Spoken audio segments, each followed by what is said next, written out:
Selamat pagi Bu Dian Solin dan teman-teman. Kami dari kelompok 8 akan menjelaskan materi tentang bagaimana dinamika historis dan urgensi wawasan Nusantara sebagai konsepsi dan pandangan kolektif kebangsaan Indonesia dalam konteks pergaulan dunia. Sebelumnya, perkenalkan, nama saya Siti Nur Hidayah dengan NPM 089 dari Teknik Lingkungan. Saya Dias Rizky Amelia, NPM 063 dari Teknik Lingkungan. NPM 075 dari Teknik Lingkungan. Perkenalkan, nama saya Dela Luciana Fitri, NPM 78 dari Teknik Lingkungan.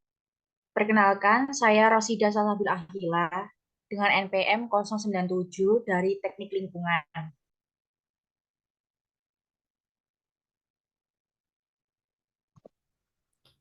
Oke, pokok bahasan pada materi kita kali ini yakni tentang konsep dan urgensi, kemudian sumber historis sosiologi dan politik, pentingnya wawasan Nusantara, wilayah Indonesia, serta dinamika, tantangan, dan upaya.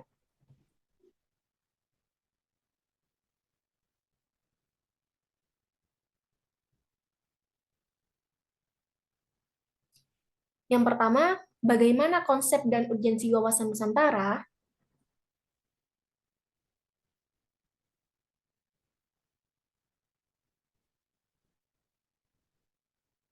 Yang pertama kita akan bahas tentang konsep geopolitik Indonesia. Secara etimologi, geopolitik itu berasal dari bahasa Yunani, yakni kata geo yang berarti bumi, yang menjadi wilayah hidup. Polis yang berarti kesatuan masyarakat yang berdiri sendiri atau negara. Dan TIA yang berarti urusan atau politik. Yang bermakna kepentingan umum warga negara suatu bangsa. Nah, konsep geopolitik ini merupakan ilmu penyelenggara negara yang setiap kebijakannya dikaitkan dengan masalah-masalah geografi wilayah atau tempat tinggal suatu bangsa.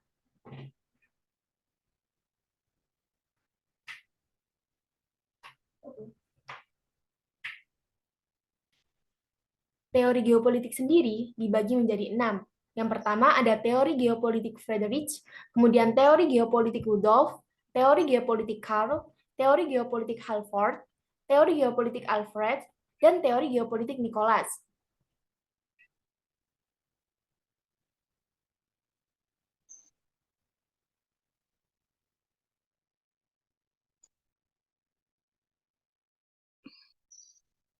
Selanjutnya pengertian wawasan Nusantara. Wawasan Nusantara sendiri itu adalah cara pandang bangsa terhadap diri dan lingkungan tempat hidup bangsa yang bersangkutan. Kemudian, Nusantara digunakan untuk menggambarkan kesatuan wilayah perairan dan gugusan pulau-pulau Indonesia yang terletak di antara Samudra Pasifik dan Samudra Hindia, serta di antara benua Asia dan benua Australia. Hakikat atau esensi dari wawasan Nusantara adalah persatuan bangsa dan kesatuan wilayah. Wawasan Nusantara berkedudukan sebagai visi bangsa.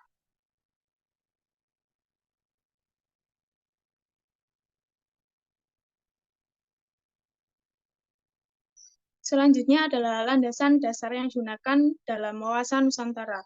Yang pertama adalah landasan yaitu Pancasila. Pancasila diakui sebagai ideologi dan dasar negara yang dirumuskan dalam pembukaan Undang-Undang Dasar 1945 yang mencerminkan nilai-nilai keseimbangan, keserasian, keselarasan, persatuan dan kesatuan, kekeluargaan, kebersamaan, dan kearifan dalam membina kehidupan nasional. Yang kedua adalah landasan konstitusional, yaitu Undang-Undang Dasar 1945.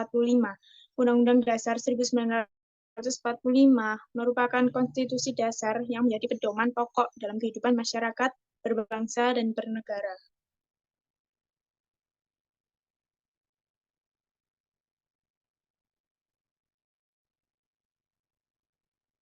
Bagaimana sumber historis, sosiologis, dan politik tentang wawasan Nusantara?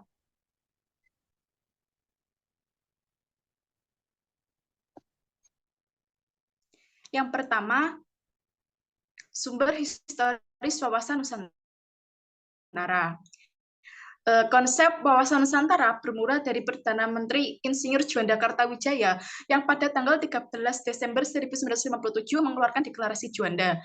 Isi pokok deklarasi ini adalah tentang lebar laut teritorial Indonesia 12 mil yang dihitung dari garis yang menghubungkan pulau terluar Indonesia. Laut menjadi penghubung pulau, bukan pemisah. Selanjutnya, sebelum keluarnya Deklarasi Juanda, wilayah Indonesia didasarkan pada Treaty and Maritime Treaty Organization 1939 atau TZMKO. Isi ordonansi tersebut intinya adalah penentuan lebar laut selebar 3 mil laut dengan cara menarik garis pangkal berdasarkan garis air pasang surut atau kontur pulau.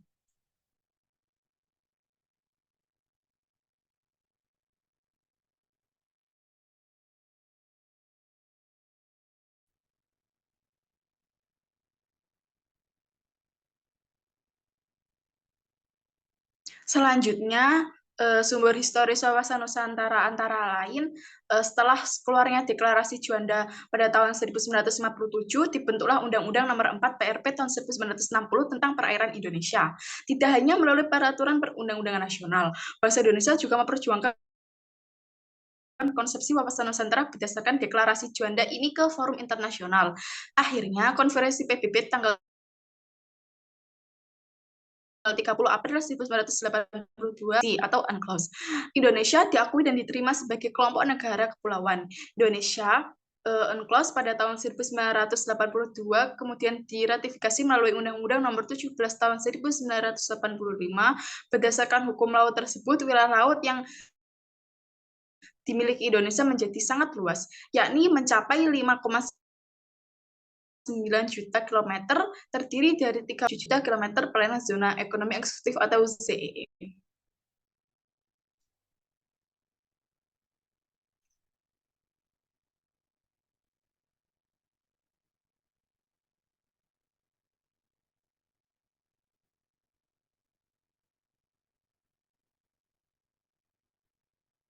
Selain sumber historis, saya juga menjelaskan tentang sumber sosiologis wawasan Nusantara. Yang pertama, berdasarkan pada kondisi sosial budaya masyarakat Indonesia, wawasan Nusantara yang pada awalnya berpandangan akan kesatuan dan keutuhan wilayah, diperluas lagi sebagai pemandangan akan persatuan bangsa. Bangsa Indonesia tidak ingin lagi terpecah belah dalam banyak bangsa. Semangat kebangsaan Indonesia sesungguhnya telah dirintis melalui peristiwa kebangkitan nasional 20 Mei 1908, ditegaskan pada Sumpah Pemuda 28 Oktober 1928, dan berhasil diwujudkan dengan proklamasi kemerdekaan bangsa Indonesia pada tanggal 17 Agustus 1945. Oleh karena itu, jauh sebelum Deklarasi Juanda, konsep semangat dan kesatuan kebangsaan sudah tumbuh dalam diri bangsa. Selanjutnya, keadaan sosiologis masyarakat Indonesia juga berlangsung penjajahan yang memecah belah bangsa. Telah melatar belakangi tumbuhnya semangat dan tekad orang-orang wilayah Nusantara ini untuk bersatu dan dalam satu nasionalitas, satu kebangsaan, yakni bangsa Indonesia.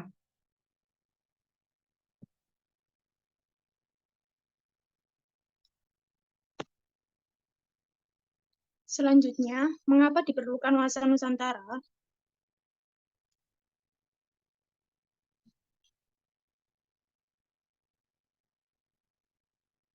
Inilah beberapa alasan wawasan Nusantara diperlukan. Yang pertama adalah untuk mewujudkan persepsi yang sama bagi seluruh warga negara Indonesia. Perbedaan persepsi, perbedaan pendapat, dan friksi antar kelompok atau konteks sosiologi, politis, serta demokrasi dianggap hal yang wajar dan sah-sah aja. Hal di atas justru diharapkan dapat menghasilkan masyarakat yang dinamis dan kreatif, sinergis untuk bisa saling menyesuaikan menuju integrasi. Yang kedua adalah untuk membimbing bangsa Indonesia dalam menyelenggarakan kehidupan, yaitu dengan menjadi sebagai rambu-rambu dalam kehidupan sehari-hari.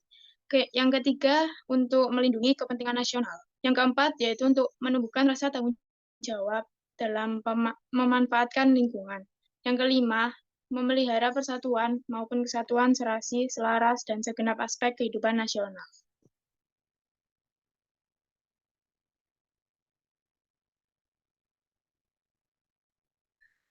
Selanjutnya, saya akan menjelaskan tentang bagaimana keadaan wilayah di Indonesia.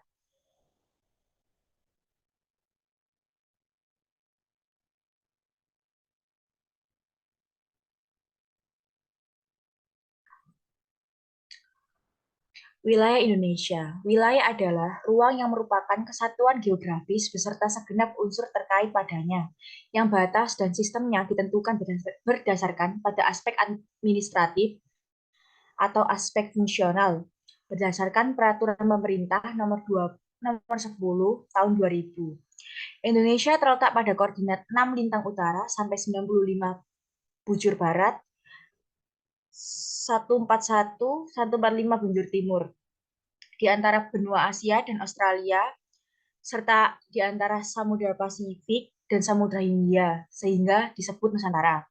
Indonesia adalah negara kepulauan terbesar di dunia, jumlah pulau sebanyak 18.110 buah, serta 6.000 pulau tidak berpenghuni. Luas daratan 1.922.520 km persegi. Sedangkan luas perairannya mencapai 3.257.483 km persegi.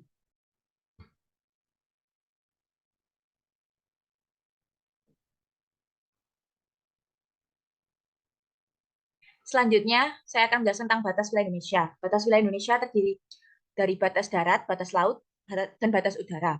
Berikut adalah rincian batas wilayah Indonesia. 1. Batas darat,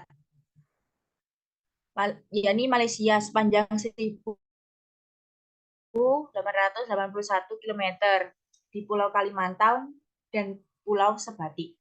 Kemudian Timur Leste sepanjang 253 km di Pulau Timur. Nomor 3, Papua Nugini sepanjang 820 km di Pulau Papua. Kedua, batas laut. Samudra Pasifik di sebelah timur, Laut Arafuru di sebelah utara, Selat Makassar dan Selat Karimata di sebelah barat, Selat Sunda dan Samudra Hindia di sebelah selatan. Berdasarkan Undang-Undang Nomor 6/1996 tentang Perairan Indonesia, di dalam negara kepulauan diterima asas bahwa segala perairan di sekitar, di antara, dan yang menghubungkan pulau-pulau termasuk dalam daratan NKRI, baik secara integral dan merupakan kedaulatan NKRI. Batas udara Indonesia mencakup seluruh wilayah udara di atas wilayah Indonesia, sesuai dengan Konvensi Internasional tentang Wilayah Udara. Di sini saya akan menjelaskan tentang bagaimana tantangan dan upaya wawasan Nusantara. Tantangan Nusantara ada 4. Yang pertama, ada luasnya wilayah Indonesia. Karena wilayah Indonesia yang terlalu luas, sulit untuk menjangkau ke pelosok-pelosok negeri untuk memberikan pemahaman tentang wawasan Nusantara. Yang kedua, ada pesatnya perkembangan teknologi. Perkembangan teknologi ini dapat mempengaruhi pola bersikap, berpikir, dan bertindak bagi masyarakat dalam konteks berbangsa dan bernegara. Yang ketiga, ada kapitalisme. Kapitalisme adalah sistem ekonomi yang didasari atas hal milik swasta terhadap beragam kebebasan dan barang individu. Yang keempat, ada pemberdayaan masyarakat. Kondisi pembangunan nasional yang tidak merata membuat terciptanya keterbelakangan yang mengancam integritas. Upaya wawasan Nusantara ada 6. Yang pertama, pendidikan. Pendidikan yang diberikan kepada masyarakat Indonesia harus lebih mengutamakan aspek wawasan Nusantara, sehingga generasi muda dapat memahami keberagaman dan keragaman budaya yang ada di Indonesia. Yang kedua, ada diplomasi. Diplomasi dapat membantu mengatasi tantangan wawasan Nusantara dengan membangun hubungan yang harmonis dan saling menghormati antar wilayah-wilayah di Indonesia. Yang ketiga, ada penguatan identitas nasional. Penguatan identitas nasional melalui pendidikan dan penghargaan terhadap budaya dan sejarah Indonesia dapat membantu meningkatkan kesadaran masyarakat tentang keberadaan Indonesia sebagai negara maritim yang memiliki keberagaman. Yang keempat, ada pembangunan sumber daya manusia. Pembangunan sumber daya manusia yang berbasis pada aspek wawasan Nusantara dapat membantu meningkatkan kemampuan dan keterampilan masyarakat Indonesia dalam menghadapi tantangan global. Yang kelima, ada pembangunan infrastruktur. Pembangunan infrastruktur yang memadai di seluruh wilayah Indonesia dapat membantu meningkatkan konektivitas antara wilayah-wilayah yang ada di Indonesia.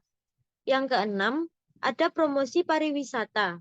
Promosi pariwisata dapat membantu meningkatkan pemahaman masyarakat tentang keberagaman budaya dan keindahan alam yang ada di Indonesia.